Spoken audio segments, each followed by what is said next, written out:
باجوڑ سے ہمیں جوائن کر رہے ہیں حسبان اللہ ہمارے ساتھی ہیں۔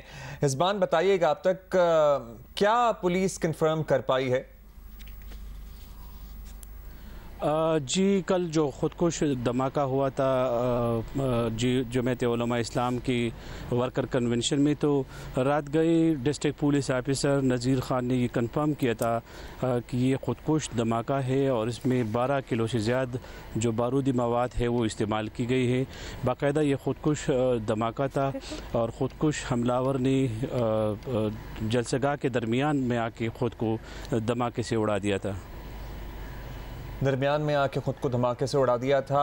کوئی علاقے میں سرچ آپریشن ہوا، کوئی گرفتاری عمل میں آئی ہے کیا؟ اس سلسلے میں ایک تھریٹ الرٹ پہلے جاری تھا؟ خاص طور پہ یہ کنونشن جو ہو رہا تھا اس خیمے میں مطلب 400 لوگ تھے، 500 لوگ تھے، کوئی فگر بھی بتائیے گا؟ اور اس میں آنے جانے کے راستے میں اکثر ہم نے دیکھا ہے کہ کافی سیکیورٹی چیک ہو رہا ہوتا ہے، تو یہاں اس قسم کے لگی ہوئی تھی، نصب ہوئی ہوئی تھی یہ گیٹس جن کے تھرو آپ جاتے ہیں تو پتہ چل جاتا ہے اگر آپ کے پاس کوئی میٹیلک چیز ہے؟ اس طرح ہے عبداللہ کہ عموماً جو جمعیت علماء اسلام کے جلسے ہوتے ہیں باجوڑ میں اور دیگر علاقوں میں بھی اس کی سخت سیکورٹی انتظامات ہوتی ہے۔ اس کی ایک وجہ یہ ہے کہ ان کی اپنی جو رضاکار سیکورٹی ہے انصار الاسلام، وہ بڑی تعداد میں وہاں پہ سیکورٹی کے فرائض انجام دیتے ہیں۔ یہ جو کل جو دھماکہ جس جگہ پہ ہوا ہے جہاں جمعیت علماء اسلام کا ایک کنونشن تھا، تو وہ چاروں طرف سے بند ہے، صرف اس کے 2 راستے ہیں ان آؤٹ، دونوں راستوں پہ باقاعدہ اس کی چیکنگ ہو رہی تھی۔ تھریٹ الرٹ تو پہلے سے جاری ہوا تھا کہ خودکش حملہ یا دیگر بم بلاسٹ ہو سکتے ہیں کسی بھی جگہ، وہ تو پہلے سے باجوڑ میں پہلے سے اسی طرح تھریٹس چل رہے ہیں کئی مہینوں سے۔ یہاں پہ اب سوال یہ پیدا ہوتا ہے کہ اتنی سخت سیکورٹی، جہاں پولیس کی سیکورٹی بھی موجود تھی، جہاں انصار الاسلام کی سیکورٹی بھی موجود تھی، اور پھر درمیان میں ایک خودکش حملہ آور داخل ہوتا ہے، تو یہ ایک سوالی نشان ہے کہ کس طرح وہ داخل ہوا، کیونکہ ان کی سخت سیکورٹی تھی۔ 2 دن پہلے سے انہوں نے وہاں پہ جو اپنے رضاکار تھے وہ بٹانا شروع کر دی تھی، وہاں پہ وہ موجود تھے۔ اس کے بعد جب جلسہ شروع ہو رہا تھا اس سے 2 گھنٹے پہلے بھی اس کی سخت چیکنگ ہو رہی تھی، وہاں پہ انصار الاسلام کی جو رضاکار ہے وہ چیکنگ کر رہی تھی، باجوڑ پولیس کی جوان جو تھی وہ چیکنگ کر رہی تھی۔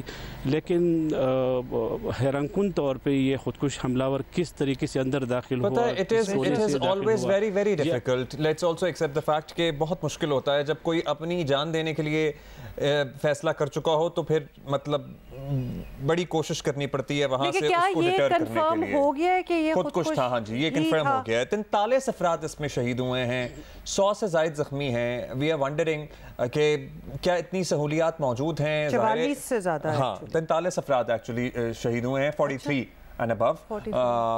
اور کہاں ان کو شفٹ کیا گیا؟ ارد گرد کے ظاہر سارے اسپتالوں میں بھی لوگوں کو منتقل کیا گیا ہوگا، اس بارے میں بتائیے۔ زخمیوں کی حالت کیسی ہے؟ عبداللہ اس طرح ہے کہ جو خودکش حملہ آور نے جب دھماکہ کیا تو دھماکے سے جو ڈسٹرکٹ ہیڈ کوارٹر ہسپتال ہیں وہ کوئی 5-6 منٹ کی دوری پہ ہے۔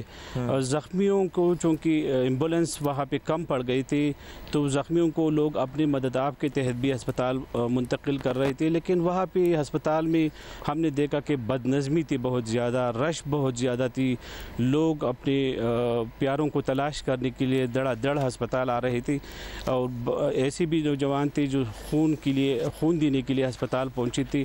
تو یہ ایک دم جو سارا پریشر تھا وہ ڈسٹرکٹ ہیڈ کوارٹر ہسپتال پہ پڑا، جس سے ابھی ہم تصور ہی نہیں کر سکتے کہ 43 افراد جس واقعے میں جہاں بحق ہو جائیں، 100 سے زائد زخمی ہو جائیں، DHQ اسپتال اس کو ہینڈل کر سکے۔ ہمارے کیمرامین ہیں سمیع اللہ، وہ بھی شدید زخمی ہوئے ہیں، ان کی طبیعت کیسی ہے آپ بتا دیجئے پلیز۔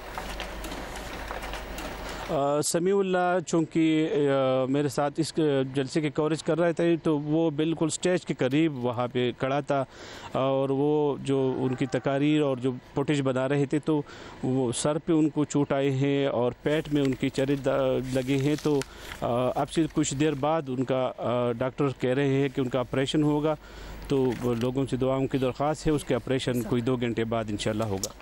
اللہ میاں ان کو روح صحت کرے، اور تمام زخمی جو اس دھماکے میں اس واقعے میں ہوئے ہیں ان کو جلد صحت یاب کرے، آمین۔